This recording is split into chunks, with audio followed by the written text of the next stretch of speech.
Hello, good afternoon.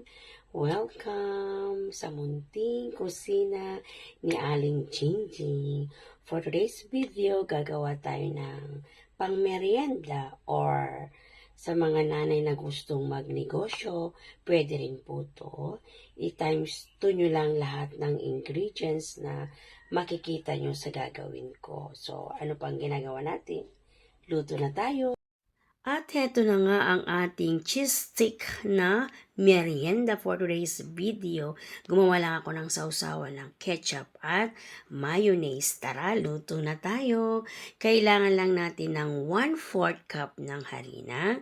And then, kailangan din natin ng 1/4 cup din na cheese powder, 1/4 and 1/4. And then, kailangan ko rin ng 1 tablespoon na sugar, pambalance ng alat ng ating cheese powder. And then, kailangan ko rin dyan ng 1/2 cup ng water. Ayan. And then, halu-haluin lang natin yung mga ingredients natin.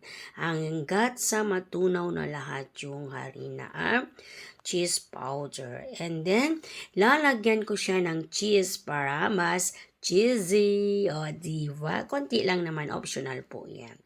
Ayan. Konti lang ang ilalagay natin. Then, hahaluin lang natin tuloy-tuloy para hindi matutong at mahina lang po ang apoy. Pag ganito na ang ating texture, pwede na po yan. Ayan, isasalin muna natin sa isang mangkok dahil mainit-init pa. Palamigin bago natin balutin. At itong pambalot natin is large. So, gawin nating 4. Diba? Tipid yarn.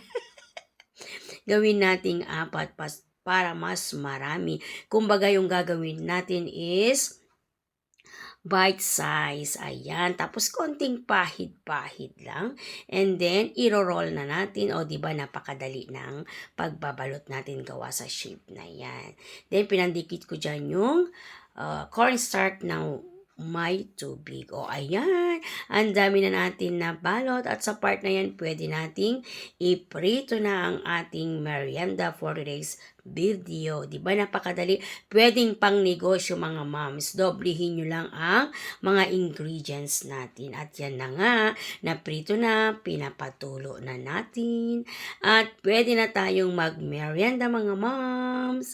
Yan lang po for today's video. Bye! Thank you for watching. God bless po sa lahat.